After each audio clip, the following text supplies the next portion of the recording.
you said you had mentioned using the tape. What was your control pause or your morning pause before? And then you said you noticed a shift. Tell me what occurred.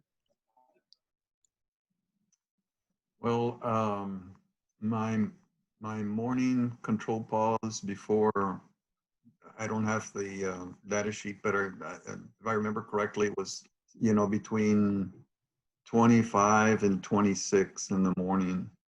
And when even after the first night, I think that moved up to 28, and then consistently around there, you know, 31 the last couple of days, and that's before we traveled.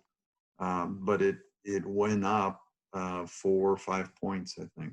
Excellent. Good. Okay. Now,